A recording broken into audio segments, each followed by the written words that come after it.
Chapter 1.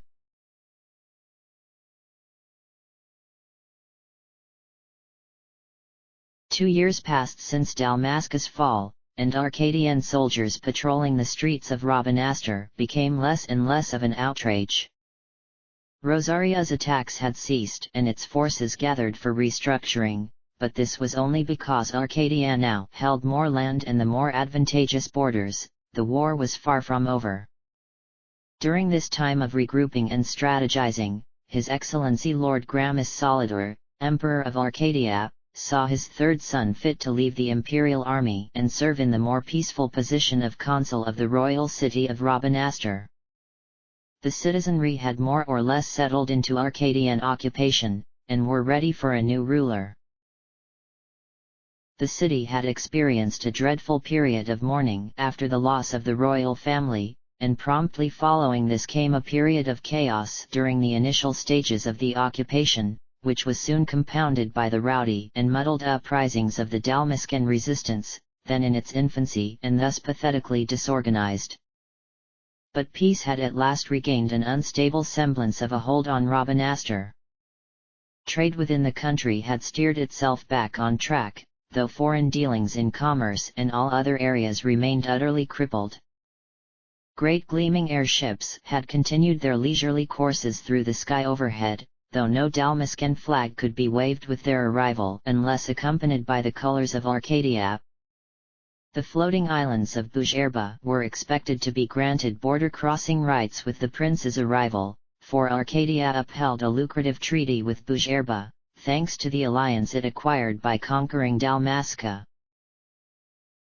However, none knew when the prince would arrive.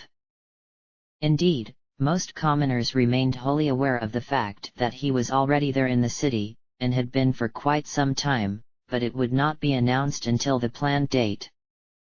Royal Arcadian vessels had been entering Rabanastre for nearly 2 weeks now, all decoys to protect the prince from the resistance and its all too certain assassination attempts.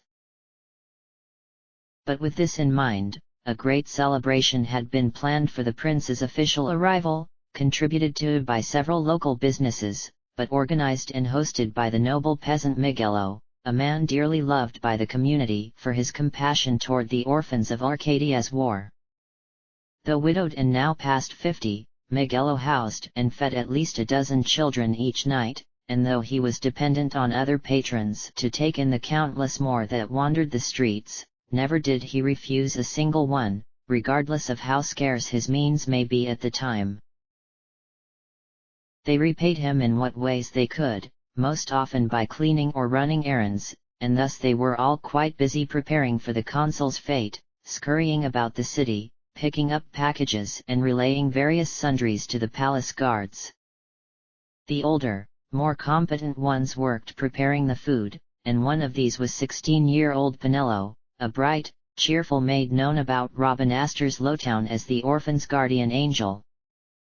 Her role in the fall of Dalmasca was of little renown, but of great importance. The older of her 2 brothers, Rex, had fought alongside Captain Ronsenberg at Nalbina. In fact, it had been his testimony that convicted the captain, now referred to with disdain as the Kingslayer. Unfortunately, Rex had died of his injuries soon after his return to Rabanastre, and now Pinello claimed only one brother, Vaughan. His reaction to Rex's death had varied greatly from her own. Where she found acceptance, he found outrage; where she found peace, he found hostility. Pinello knew that Dalmasca was the past and Arcadia the future, but Vaughan, ever wistful and stubborn, clung to the hope of one day restoring the kingdom, a sentiment that worried her to no end.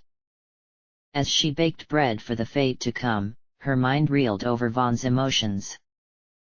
Surely he would be disgruntled all day. He could not stand the rumors of the prince's arrival, much less the man himself.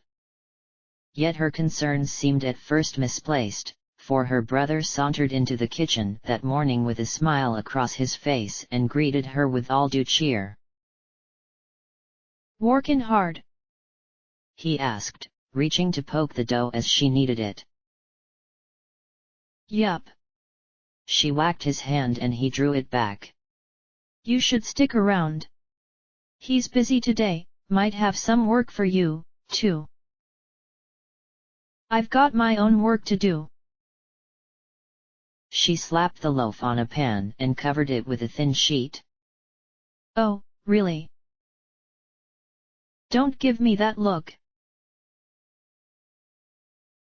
She smiled puckishly at his attempted tone of authority, then thrust her hand into his pocket with unstoppable speed and pulled out a handful of coins. Hey!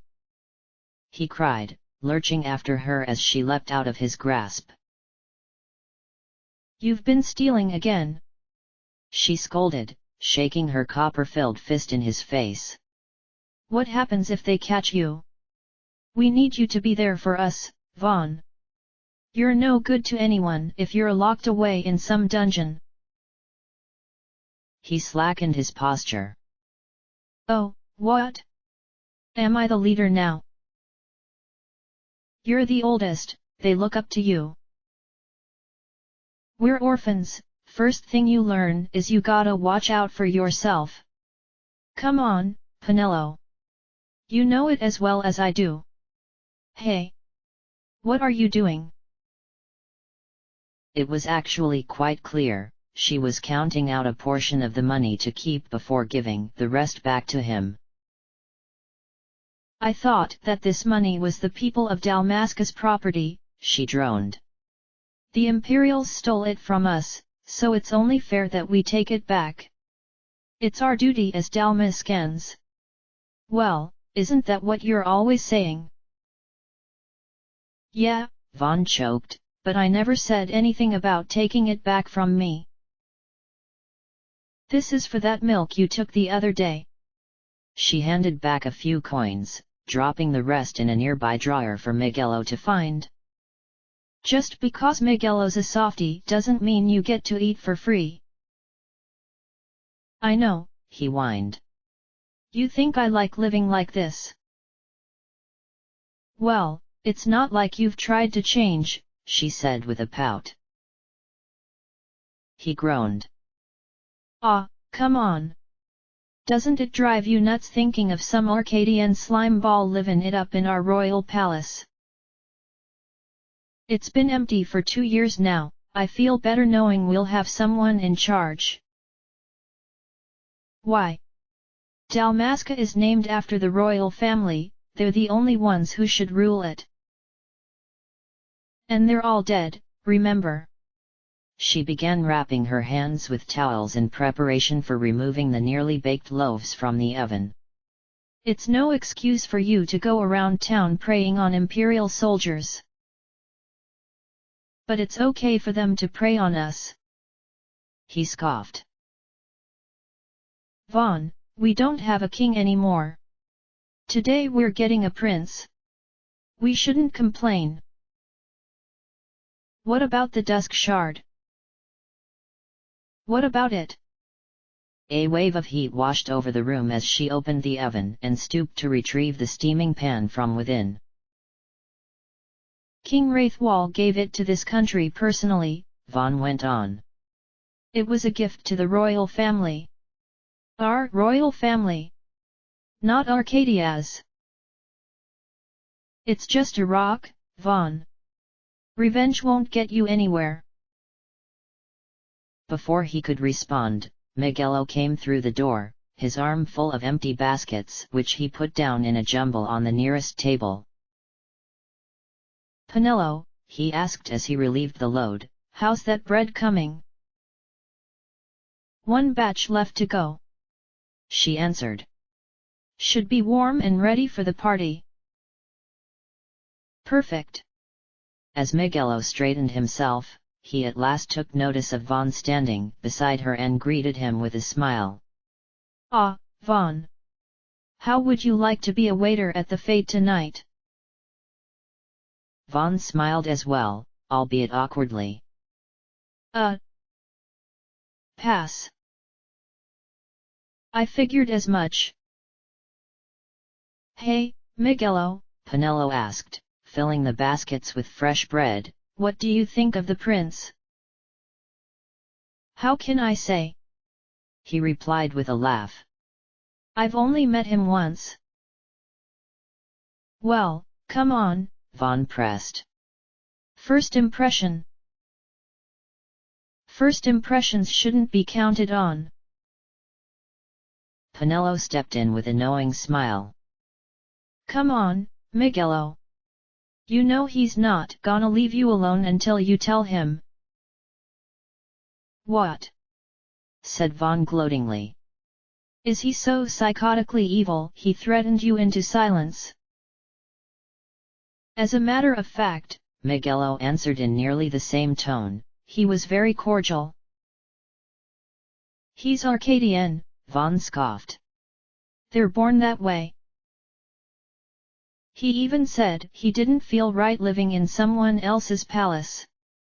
Miguelo began loading bread into the baskets as well, and Penelo cleared the counters of her baking materials, having finished the last batch of dough. And while we were talking, Miguelo went on, little Kites came running by with a package and crashed right into him, and you know what he did? Sent him to prison. He laughed. He seemed right fond of children. Vaughn smirked. I didn't know soldiers were capable of laughter. Oh, keep your jokes to yourself, Miguelo replied. You've never even met him. But you might if you come to the fete. Penelo chimed in. No way, Vaughn shot back. Well, at least go see him, Miguelo pressed. They're all set to introduce him in a few minutes here. Introduce him? Asked Vaughn. Why? We all know who he is. Just be polite. Come on. He took as many baskets of bread as his arms could hold and made for the door, while Penelo, after shooting a glance of warning toward her brother, followed suit. Not one to let so kind a man go without sufficient aid, Vaughn took up what amounted to several pounds of rolls and headed after them, though their conversation was cut short by the roaring noise of the busy populace outside. The city of Rabanastre sat at the center of Dalmascus' longest and widest stretch of desert, a true oasis if ever there was one. It served as a trading post of great importance, for the sands provided no other sanctuary for miles, and indeed, most who called it home seldom left, thus proving it to be a bustling place of business. Despite the arid surroundings, the city within the great stone walls flowed with water, in streams, in fountains, and in countless clusters of greenery that remained otherwise a rarity for the region. Whimsical Dalmascan architecture sprung from behind the hanging gardens, strong and imposing in the daylight, yet graceful and lax in the dark, and people glutted the cobbled plaza before the palace, raising their hands and squinting their eyes against the gleam of the shining, sun-basted rooftops. The three peasants made their way to a nearby alley where there awaited a cart guarded by Imperials. Here they unloaded their burdens, taking up the conversation only when the soldiers retreated to the back of the alley to share a drink. Look on the bright side, said Miguelo. At least the Emperor had the thought to put his heir in charge and not some careless politician. What? Are you kidding? Vaughn replied. He's giving us to his firstborn like some past-due birthday gift.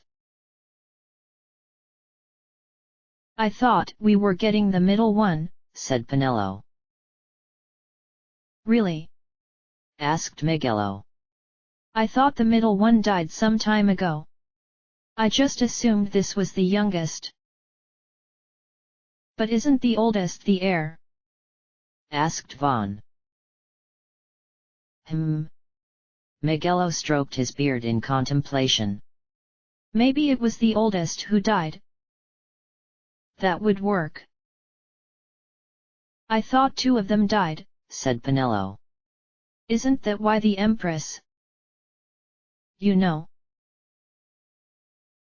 She drew her finger across her throat as respectfully as she could. I think you're right, Miguelo added after another moment's thought. I think this is the only one left. Wait, she replied.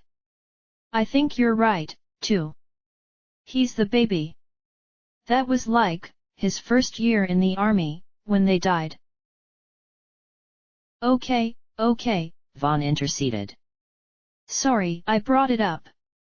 I guess I can handle him living in our palace, but, seriously. Do we really have to throw a party for him? We don't exactly have a choice, Vaughn, Miguelo said calmly. And you're happy about it? Vaughn asked at his lack of emotion. I suppose so. After all, that is a choice. Now why don't you two get going? I can take it from here. Vaughn swallowed a groan, but Penelo spoke for him. Okay. Yet, as they turned, they found that the guards had changed shifts, and one of the new ones stepped forward as they approached the exit of the alley. Running a little late, aren't we? Oh, you'll have to forgive them, said Miguelo. I had them working on His Excellency's feast and just lost track of the time. No disrespect. Penelo twittered with a quavering smile. Well, hurry up and get in there, then, said the guard. Thanks, she replied, ducking in while dragging Vaughn at her heels. Let me know how it goes, kids. Miguelo shouted as they disappeared into the crowd. We will. Vaughn yelled back. The two pressed themselves into a comfortable niche among the spectators and struggled to adjust their eyes to the glare of the sun overhead. Noon quickly approached, leaving the sun just slightly behind the great palace, accenting its elegant arches and peaks, shedding a truly royal glow over the entire grounds in a painfully bright depiction of Dalmasca's former glory. Arcadian politicians and nobles lined the steps leading to the palace gate, their prim and proper dress in deep contrast to the laid-back desert attire of the citizenry, and their arrogant expressions serving only to begrudge the onlookers on a far more personal level than the occasion otherwise demanded. Several high-ranking soldiers kept the Arcadian diplomats out of the crowd's reach, and 4 armored figures kept close watch in all directions, flanking a well-dressed man with a war-hardened countenance who Vaughn could only assume was the new consul. Though the exact titles and positions of all the others assembled on the palace steps eluded him, he did recognize Lord Gregoroth, the chairman of the Arcadian Senate, and several others who appeared to be senators or perhaps representatives of the War Council as well. Vaughn had heard that Arcadia's government maintained a limited system of checks and balances, but he had never taken such things seriously in light of the emperor's seemingly total control. Seeing that Emperor Gramus had at least sent someone to oversee his son's behavior served as a small comfort, though it remained quite clear that after the fete most of the distinguished guests would return the capital city of Arcades, back to civilization, by their own views. At last an Arcadian man approached the podium and began to eloquently describe the events leading up to the consul's appointment. He did not mention that Arcadia started the war, only that Arcadia ceased its hostilities when the king was murdered and, apparently out of pity and with hopes of providing solace and security, offered Dalmasca generous peace terms. It was enough to induce a rage comparable to that with which the war had been fought, but the citizens of Rabanastre listened with exceptional behavior, for a few minutes. Vaughn and Penelo watched motionlessly as the prince gazed out at his domain, utterly saddened by the sight of the ruined populace. The mob appeared to hold disgruntled solidarity about its individual members, all relieved to have some sign of normalcy return to their city, but at the same time all annoyed to be placed under the rule of a foreigner, of a man who held his position only because of his blood. They whispered and sneered, and the prince seemed to at first just try to ignore it, but it clearly wore on him as the minutes marched on. He was undeniably handsome, lean and tall, with thick black hair and murky brown eyes, but the troubled look on his face lent a grave shadow to his expression, almost sinister in nature. He looked bored, surveying the ocean of people with passing interest and clenching his jaw as though it physically pained him to put up with the ceremony. Glancing downward, Vaughn noticed that Penello's eyes seemed to frantically dart from side to side, searching for anything besides the console to rest on. Her right hand nervously rubbed her left forearm, and her knees pressed together as though she had no room to move. Vaughn hesitantly put a hand on her shoulder. "You okay?" he asked. "Can we go now?" she replied. "What? They just started." "I don't like this," she whined. "He's a prince. His father had Rex killed. This morning you liked him." She laughed unevenly and shook her head. "Oh, what's wrong with me?" "It's gonna be all right," Vaughn assured her, though he felt all too sharply the growing animosity that cloaked them. As the man at the podium attempted to introduce the prince, the crowd began to sway with anger, and cries of rebellion and disrespect rang out. "Order!" the man shouted. "We will have order!" None came until the armed soldiers surrounding the crowd stepped inward, subtly pressing the civilians together. The man at the podium grinned smugly at the looks of fear that spread over the audience, and at last continued on, "I give you your new consul, His Imperial Highness Lord Vayne Caridas Solidor, son and heir of Emperor Gramus, and Commandant of Arcadia's Western, Your Excellency." A unified gasp surged through the crowd, briefly silencing their fearful groans and taunts, for their consul had shaken his head in dismay and pushed the announcer away from the podium, instead taking to it himself.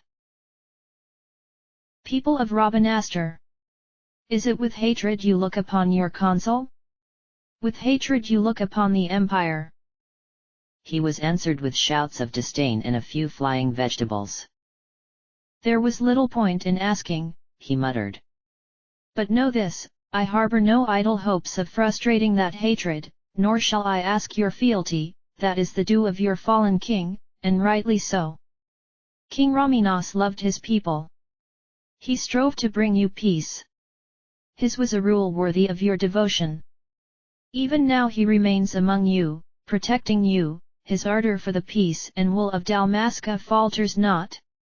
I will not ask for your forgiveness for what Dalmasca has befallen at the hands of my father, for I know I am undeserving, and were I in your position, I surely could not grant it so easily. Nor will I ask for your respect, for I understand that it must be earned, and simply being born to a royal house is not nearly enough. I ask only that you do your king honor. Together, let us embrace the peace His Majesty would surely desire. 2 years now divide us from war's bitter end, yet still its shadow looms over all, stifling the infant peace, a chain only you may cast off. Achieve but this one thing, and your hatred of me and of the Empire will grieve me not. I will stand fast. I will endure your hatred, suffer your slings and arrows. I will defend Dalmasca. Here I will pay my debt, I swear it now. Though Lord Raminas and Lady Ashalia be gone, they stand ever at the side of their people. In honoring peace, you do honor to their memory and to Dalmasca. What I ask plain. My hopes now rest with you." He bowed, the most formal of Arcadian dismissals, and calmly walked away, his 4 armored bodyguards close behind. The nobles and diplomats assembled on the stairwell shifted uncomfortably and gradually followed him past the palace gate, and then, very slowly, a few claps sounded, dull and uncertain, but nevertheless present and audible. A few others joined in, and soon the whole crowd haphazardly applauded with muffled, paranoid approval. As they dispersed, Vaughn surveyed the audience carefully, for he knew that the Dalmascan resistance watched the prince with unwavering eyes, its members hidden in all corners of the city. Then again, perhaps he knew nothing. The resistance had been silent in the weeks leading up to this day, no cryptic messages posted about town, no cloaked figures walking the streets at night. With the city's heightened security, Vaughn wondered if they had moved elsewhere to plan Vane's demise. Or if perchance they simply accepted the consul. Indeed, he seemed a decent leader. Putting the thought from his mind, Vaughn turned to his sister. Well, not as bad as it could have been, I guess. Yeah, she answered. You should come tonight. And serve booze to all the high rollers? I don't think so. They're just trying to rebuild Dalmasca, she huffed. For their own use, he shot back. Geez, Penelo, even you're afraid of him. He's Arcadian, I can't help it. He seems nice. Nice? Penelo, he's only getting this job because his father had the king killed. She shook her head, her yellow braids waving a bit against her shoulders.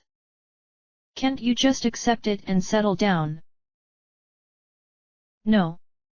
As long as we're being pushed around by the Arcadians, Rex died for nothing. I'm not settling down until there's a real Dalmascan back on the throne.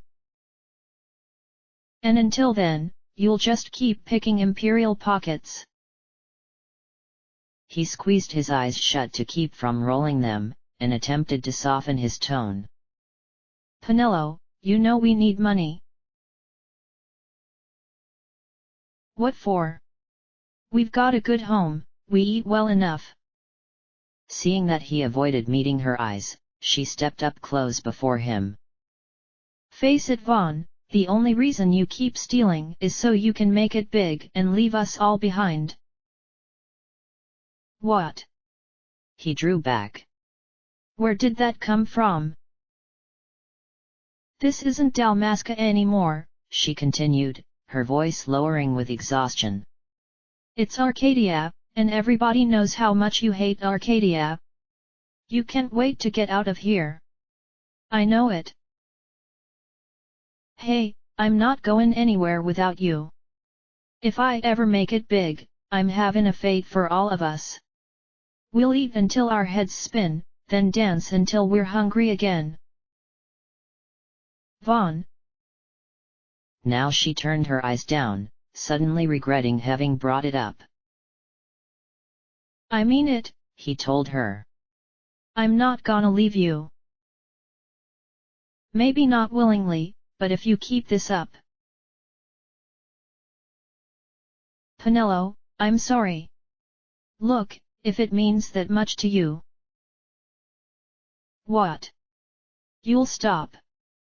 She forced eye contact, searching her voice for strength. You've said that before. Then some soldier gets on your nerves and next thing I know a whole troop of them are looking for you. I can't help it. I know. Come on, you've never been able to stay out of trouble. You and Rex were always like that. I just wish you'd try and do something with yourself, you know? I don't want you to be wasted like he was. But what can I do? He asked. There aren't any jobs around here, not with all the Arcadians around to fill them. You just have to do what you can. Miguelo's always willing to help, you know that. And we're back to the fate. He shook his head. I told you. I heard you. But we all have to start somewhere. Vaughn? Please come tonight.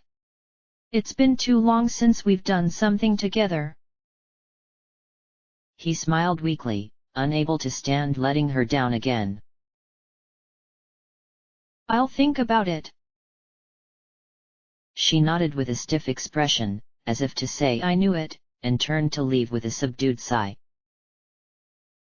He, too, took stride in the opposite direction, but could not escape the knowledge that she was, as usual, right. And yet his own feelings seemed to justify themselves as he walked about the streets of his dear hometown, for although business bustled and locals went happily about their daily lives, he could not force himself to overlook the way the city's spirit withered, heaving with its last reserve of strength to resist Arcadia's consuming might. Before long, all of Dalmasca would be swallowed whole, and no amount of optimism could draw his ever-vigilant attention from this.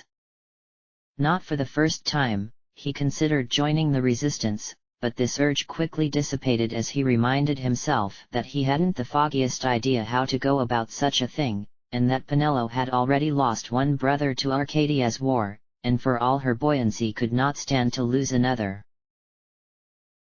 Still, he was overcome by his growing need to make himself useful. Indeed, it ached to be so powerless, and the sadness that cast its shadow over his memory of his homeland seemed to grow ever stronger as he continued on with his sulking. And then suddenly, he was stricken with an idea: old Dallin, the local crazy homeless guy. The man had a reputation for knowing all that occurred within the city walls, as well as a good deal of what occurred without, and would undoubtedly have some way of putting Vaughn's fervor to effective use, without sending him to throw his lot in with violence-ridden rebels. Deciding it was worth a try, the boy headed to the South Alley, Dallin's usual territory. He found the old man right where he always sat, amid the garbage cans and empty crates stored in the alley for pickup at the end of each week. A flock of young children sat at his feet, questioning him on matters of magic and fairy tales, and he answered with extravagant gestures and the harpy pronunciation of his homeland. The Bujerban accent was a thick one, difficult to understand, and tempting to imitate, not at all like the precise Dalmascan or pillowy Arcadian that filled the streets of Rabanastre. Everything the old man said came across as exotic, even when he had a few pints under his belt, and, naturally, he was held in fond regard by the youth of Rabanastre. Vaughn and Penelo had both grown up listening to his unworldly tales, as had Rex, before joining the army. Vaughn had written him off as he grew older, thinking himself too mature for such trifles, but as he listened to him speak of the Viera, the fabled rabbit-human hybrids that supposedly dwelled at the far end of Ivalice, he couldn't help but smile. "Ah, look here, wee ones," Dallin said as he noticed Vaughn approaching. "How long has it been since this vandal paid me a visit?" "Hey," Vaughn defended. "I've been busy." "And what do I always say?" Dallin asked the children. "If you're busy," one little boy stated proudly, "you're working too hard." Vaughn groaned. "Very good, lad," the old man cheered. "I'll make something of you yet." "Hey, Dallin," asked a girl beside him. "Do you know if the consul's married?" "What? Now, why would you want to know that?" "I wanna make something of myself."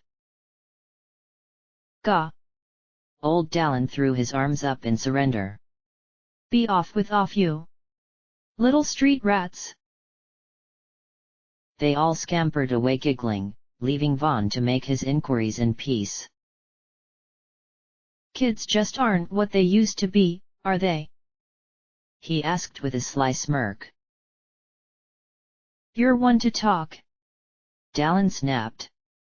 "Now what are you doing here? Shouldn't you be off robbing someone?" "Hey, it's not robbing if they're Imperials." "Good point. But anyway, I need some advice, I guess. Just some stuff no one seems to know about, and I figured you'd be able to." "Sonny, in case you haven't noticed, I don't exactly have all the time in the world." Hurry up and ask, if that's what you've come to do. Right. Well. Okay, first of all, which prince did we get? The only one left, of course. Vane, the youngest. Why does everybody keep asking me that? It's just confusing, you know, hard to keep track of who's dead and who's alive these days. That it is, my boy. Now I do hope you've something else on your mind. I don't think I can bear to hear another word about the consul. Right. I was wondering if maybe you knew of a way I could, like, help the resistance. You know, without actually joining. Or dying. Yes, the resistance. You'd best not associate yourself with that herd, not after what befell your brother. Yeah, but Robinaster's almost gone. I mean, it's not even Robinaster anymore. I wanna help. I see. Perhaps I may be able to help you. Really? Well, it would be dangerous, of course, but if you think you can do it. Do what? It's just a favor, really, to the people of Dalmasca. The resistance would not be involved. Just spit it out. On the third floor of the palace, right at the center, there is a hidden chamber that holds the royal jewels. Hey, I'm not robbing my own country. No, of course you aren't. You are reclaiming it for Dalmasca. This is not an endeavor of profit, it is one of pride. In the royal treasury you will also find the Dusk Shard. If you do not steal it, it will fall into the hands of the Empire. The Dusk Shard? That's where it is. Yes, indeed. You must rescue it, there is no other thief so cunning that I would trust with such a secret, you see. We may no longer have a nation, but we will at least retain our national treasure. Vaughn laughed. Yeah, sounds fair enough. So how do I get to it? Don't worry. It is really quite simple, you must first convince Miguelo to let you serve at the fete, and once you are in the palace, make your way to the third floor. Now there are many staircases that will get you there, but it matters little which you take. The hallways are all connected, and sooner or later you will find a painting of a black chocobo on the wall. Turn this painting upside down, then go to the windowsill across from it and push in the center stone. The floor will open for you, and inside you will find the Dusk Shard. That easy? Indeed it is. You will do it, won't you? Yeah, of course. I mean, it's not like Vane needs it anyway, right? Arcadia's richer than all the rest of Ivalice combined. Yes, enough chit-chat. Go to Miguelo. Make Dalmasca proud. Right. And be sure and check back in with me once you get hold of it. Yeah. He hurried back to Miguelo's shop, where sure enough he found the old man gathering up another load of food, and eagerly made his change of heart known. Miguelo was instantly pleased, though Penelo displayed a bit of suspicion, but Vaughn quickly put forth a convincing act of interest in the matter and earned enough of her trust to throw off her vigilance, and by dusk he had donned the far too stuffy Arcadian-style uniform that palace servants would be issued from that day on, and had been welcomed into the royal court. Even given his immovable hatred for the Arcadians, Vaughn had to admit that they knew how to throw a party.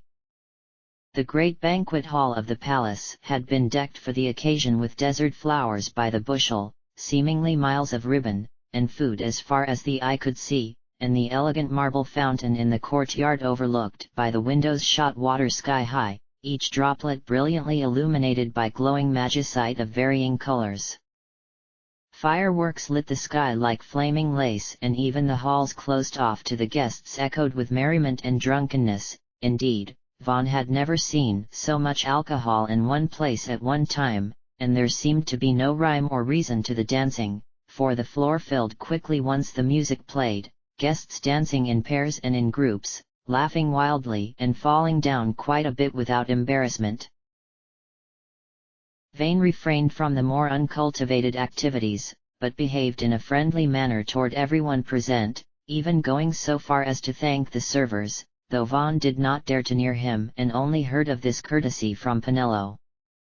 From a distance he did spy Miguelo chatting with the prince, apparently with great joy, for neither displayed any formal gestures and both seemed to be laughing quite loosely.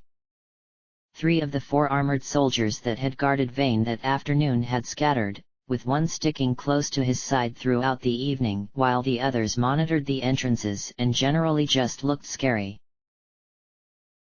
In the kitchen, cooks scurried about putting the final touches on ornate hors d'oeuvres and whipping up new ones at unbelievable speed.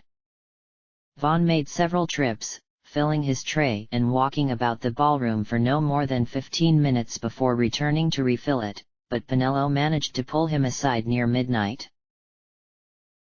"Having fun?" she asked, daintily picking a triangular white cake from the center of his tray and licking the icing off it. "It's all right." "All right? I've never seen this much chaos." She laughed and shoved the cake into her mouth, beaming at the taste. "No kidding," Vaughn answered, unable to restrain his smile. "I guess when they act so stuck up all the time they learn how to take their parties pretty seriously. Too bad the consul isn't going nuts with them." "Yeah. That guy needs to loosen up." Suddenly one of Penelo's girlfriends stepped in. "Oh, you're just jealous 'cause Prince Vane is a dreamboat and you're the paddle." "Hey!" Penelo retorted with a giggle. "Watch what you say about my brother. He's a sail, at least." "You're damn right," said Vaughn. Penelo's friend, Vaughn couldn't recall her name, helped herself to one of the cream puffs on his tray and continued, "I heard he's got a girlfriend coming." "Whoa, really?" asked Penelo. "Yup. Those guys in the armor, they were saying he wouldn't enjoy himself until the 8th Fleet got here. Didn't get a name, but it's someone special." "Sweet," said Vaughn. "Maybe he'll throw another party." Both girls reached for his tray, but he held it aloft out of their reach and gave them a mocking look. "Ah! These are for the high horses." They wrinkled their noses, but he simply headed for the door to the ballroom. "See you later." Of course, he had no intention of serving the Arcadians any longer.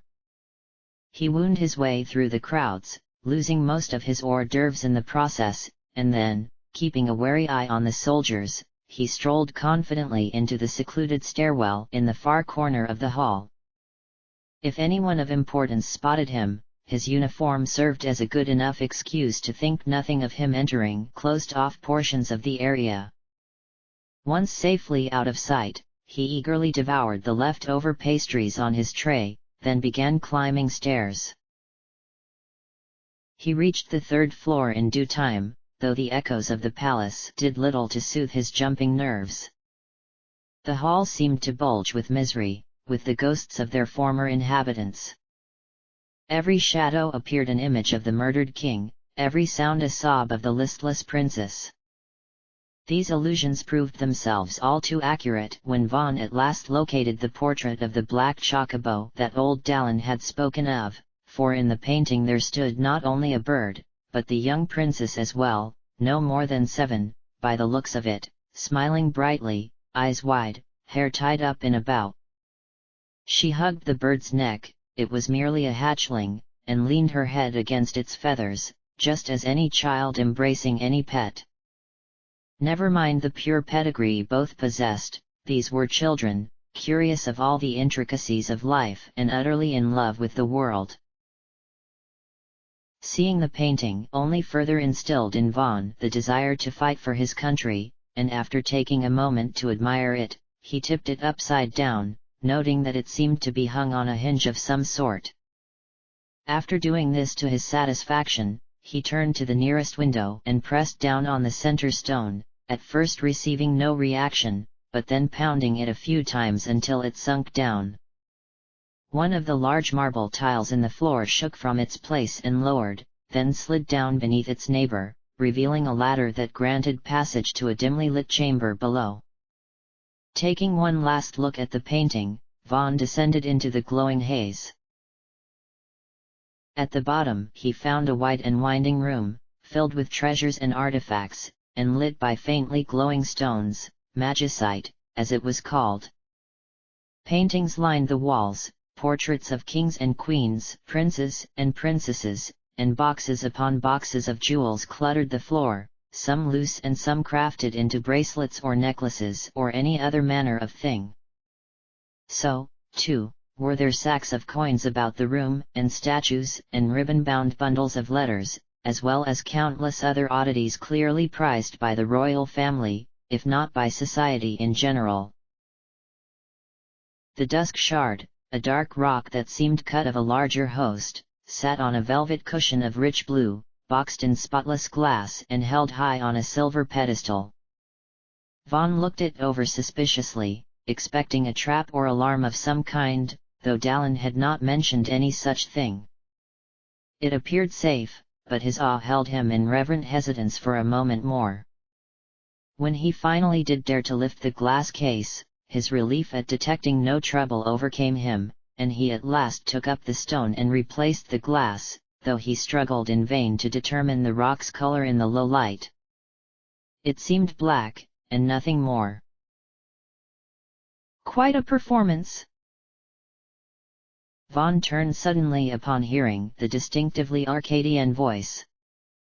Behind him, leaning coolly against the back wall of the chamber and staring at him with a deer-like gaze of criticism, was a tall and rather imposing man of no more than 25, if even that. Instinctively thinking the worst, Vaughn made mental note of his sword. He wasn't exactly an expert on fencing, but Rex had taught him a thing or two.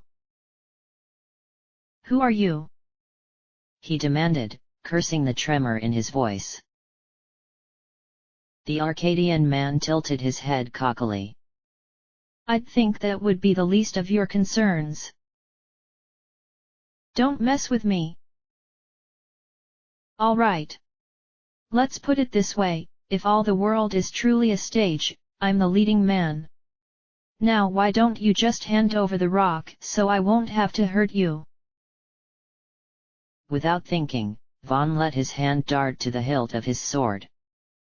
He stopped short of drawing it, though, for his conscious mind quickly caught up and realized that the Arcadian was armed as well. "No way!" Vaughn growled. "I'm taking this back for Dalmasca, it's mine." "Yes," the Arcadian replied with a smile. "And once I take it from you, it'll be mine. Haven't you taken enough from us? This is all my country has left, I'm not just giving it up to some Arcadian riffraff." "Well, then how about some Vieira riffraff?" Vaughn shot him a look of confusion, but soon realized his meaning. Delicate footsteps sounded behind him, accompanied by minute scratching sounds, and before he could gain his wits enough to draw his sword, a tall beautiful woman approached him, cutting off his only escape. But this was no ordinary woman, she was a Vieira, a member of the vicious rabbit race that dwelled in the Galmor jungle at the roots of holy Mount Baromeses. They were all but mythical, for any who dared to enter the jungle were killed, and their corpses tossed out beyond the trees, as warnings, it seemed, or possibly just as a means of sanitation. But here stood a prime specimen, dressed all in black, unnaturally thin, practically glowing in the dim light, with smooth mocha-toned skin and silvery white hair, both with a pearl-like sheen, and most notably, a pair of tall slender ears, coated with silky white fur and tipped in black. Vaughn was speechless. "Meet my leading lady," the Arcadian explained eloquently. "Francesca here is quite impatient when it comes to humans, and she has a particular distaste for those of the male persuasion." The Vieira strode airily toward Vaughn, forcing him back until he was at the Arcadian's side. "You don't seem too worried," the boy stammered, noting that neither of them fit her preferred profile. "I'm not withholding her prey," the Arcadian smoothly quipped. She came to a halt before them and glared at Vaughn intently. "Don't make this difficult." Vaughn paused, surreptitiously surveying the room for any manner of exit. Finally, it dawned on him, You're not the prince's guards, are you?" The Arcadian rolled his eyes, and the Vieira slowly began to draw her sword. In a bit of a panic, Vaughn jumped back against a large statue beside him, knocking it over with a horrendous clank and sending metallic shudders through several other treasures as well. A few shouts followed, the guards down the hall had been alerted, and the two thieves briefly readied themselves for an ambush. Only too late did they realize that Vaughn had scampered away with the dusk shard, leaving the dust of the ladder rungs to settle in his wake. "Exit stage right," said the Arcadian, rather impressed. "The gods do not smile on us," Francesca replied. "I like it better that way." Vaughn made it down the hall and one set of stairs, but upon turning to make his way to the ground floor, he spied several frantic soldiers heading for the same staircase, and thus changed his course. After scampering wildly through countless rooms of various use, he at last came upon a bedroom equipped with an ornate balcony and thoughtlessly vaulted the railing. From his new vantage point, a bridge became visible a few yards away, and he quickly swung out against the smooth stone walls of the palace, balancing precariously on the first-floor gutter. The thieves soon enough arrived at the same balcony, but did not at first appear willing to risk the climb to the bridge below. "Come on, kid," the Arcadian called. "Just hand it over and we'll leave you alone." "Yeah, right," Vaughn scoffed, and yet in an instant the ground gave a violent shake, and in his attempt to regain his grip on the wall, he dropped the dusk shard down onto the very bridge he sought to escape to. Before anyone could curse aloud at the mishap, the palace shook again. "What the hell?" Vaughn clung to the wall desperately, and the thieves shifted their eyes upwards as an enormous airship floated overhead. "The Ifrit, said the Arcadian. "Impeccable timing, Vane." "He saw us coming?" the Vieira questioned. "No." He leaned over the artfully curled railing that guarded the edge of the balcony. "He saw them coming." Vaughn followed his gaze and let out a laugh. Chaos spread below them in a hail of roaring fire and clashing steel, all thanks to the Dalmascan resistance and its bold attempt at a sneak attack. Although Vaughn couldn't help but feel somewhat useless knowing that his infiltration of the palace had only been possible because the guards had their hands so full, it made the venture even more enthralling to feel as though he was actually aiding the resistance. Unfortunately, however, things didn't appear to be going well for either side, for while Vaughn competed with the two thieves, the resistance suffered an indomitable onslaught at the hands of Vane's security, which had full control of Robin Astor's air brigade. Seeing his chance to flee, Vaughn dropped his hands to the positions his feet once held, and from there dropped down onto the bridge, gleaning a shout from the Arcadian thief. "Hey! Get back here!" Vaughn seized the dusk shard once more and took off running toward a large pair of doors south of his landing spot. The thieves quickly scaled the wall and dropped down onto the bridge as well, giving chase as soon as they hit the cobblestones. The great doors at the southern end of the bridge had been securely locked amid the chaos, and Vaughn faltered for only a moment before turning to the side in search of another escape route. There stood a low wall along the edges of the bridge, carved of blue-tinged stone, and Vaughn found it easy to vault, though the nearest platform, the roof of an ornate gazebo below, proved quite a daunting distance to fall. The thieves arrived soon enough, but didn't dare strike with Vaughn and their prize so near to the precarious edge. The Arcadian cautiously stepped forward. "Come here." Vaughn mirrored the step backwards, setting his heel on the rim of the wall. "Shut up." "No, really," the thief coaxed, his eyes turning frantic. "Come here." "What?" Vaughn apprehensively followed his worried gaze and found one of the fleet's smaller crafts preparing to launch a missile at the gazebo below.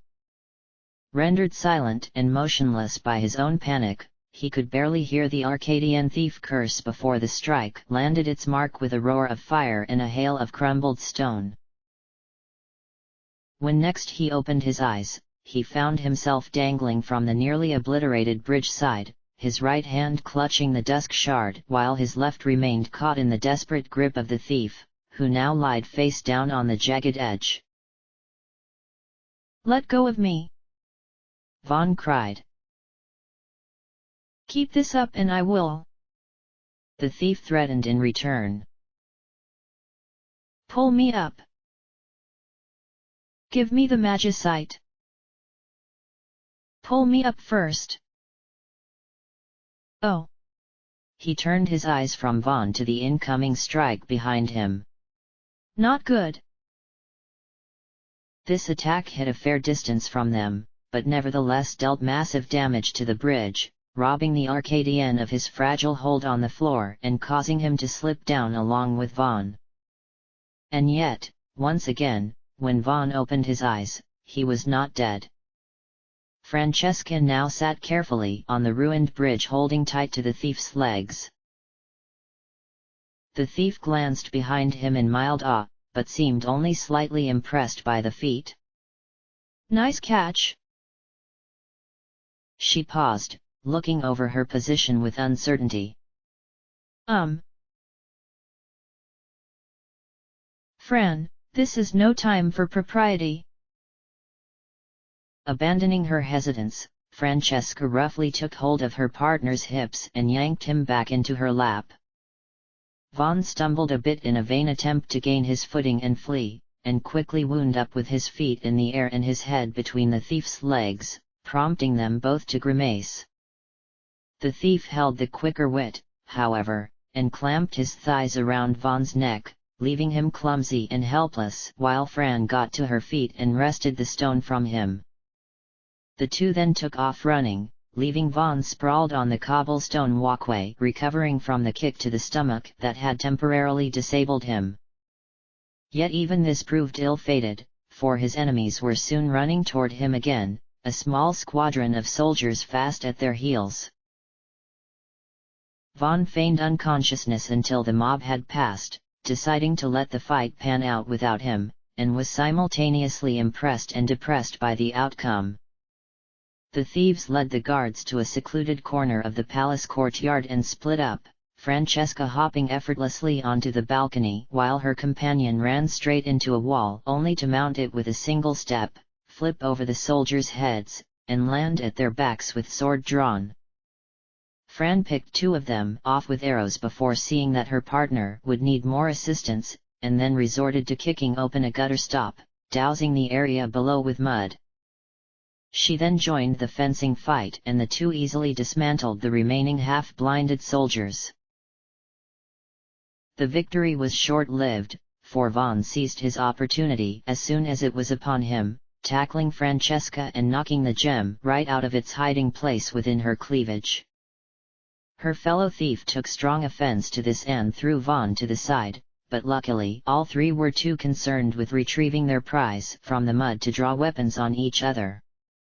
Unfortunately, the task at hand proved far more difficult than time would allow, and no sooner did Vaughan recover the stone did two more Arcadian squads appear, one on the ground to corner the thieves and one on the balcony to ensnare them.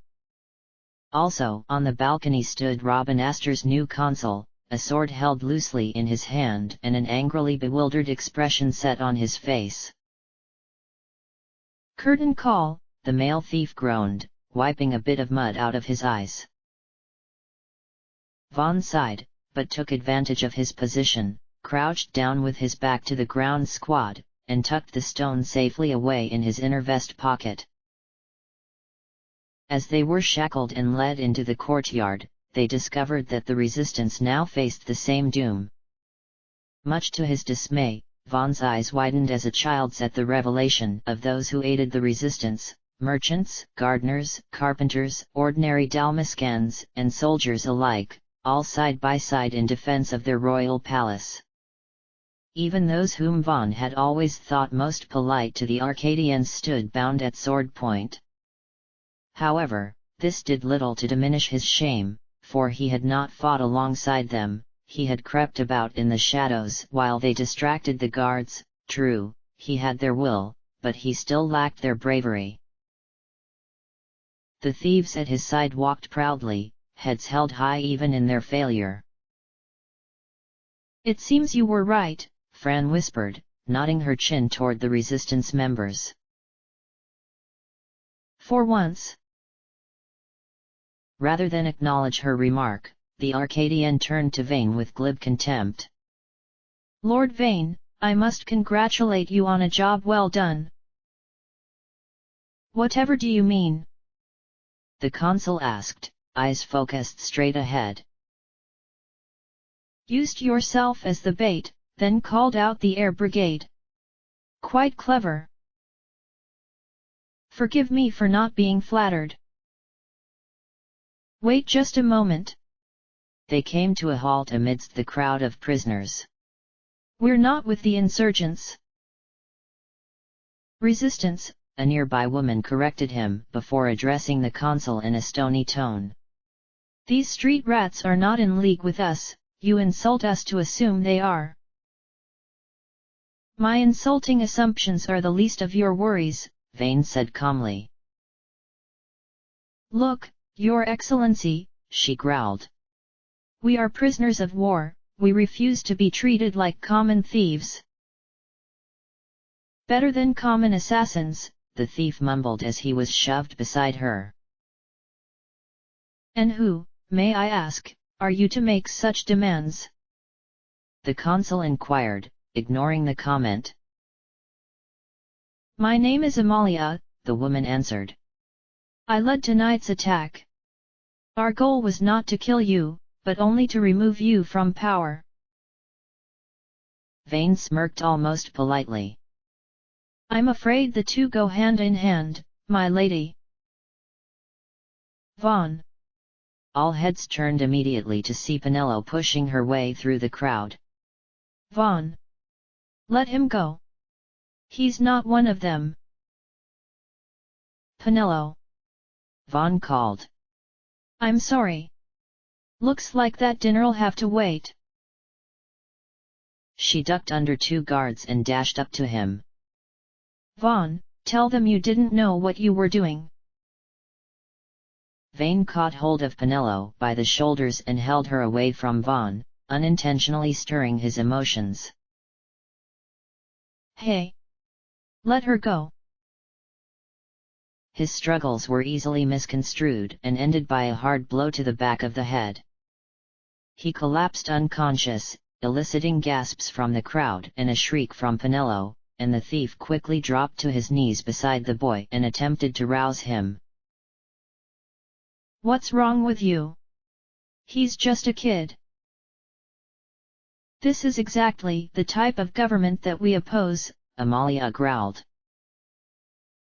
Check him, Vane ordered with a concerned nod. The guards obediently pulled the thief to his feet and inspected Vaughn's vitals. Penelo had begun to choke back tears. He'll be all right, one of the soldiers reported. How can he be all right? Penelo cried, pushing Vane back a step. You're taking him away, aren't you? We'll never see each other again.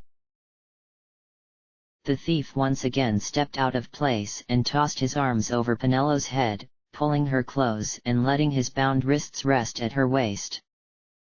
Don't fret, darling. You'll always have me. Pervert. Without hesitation, she slapped him, ducked out of his arms, kicked him in the shin, and ran off sobbing. Famran, said Vane, gesturing to Vaughn, would you care to join your friend there? Friend, quipped the thief. Now that type of government we have no quarrel with, Amalia groaned. Oh, you're just jealous. Hey. The thief was promptly gagged, much to the relief of all present. Fran couldn't help but roll her eyes. All right, Vane concluded with an exhausted sigh. Place the insurgents in holding until they can be properly questioned, and take these three to Nalbina.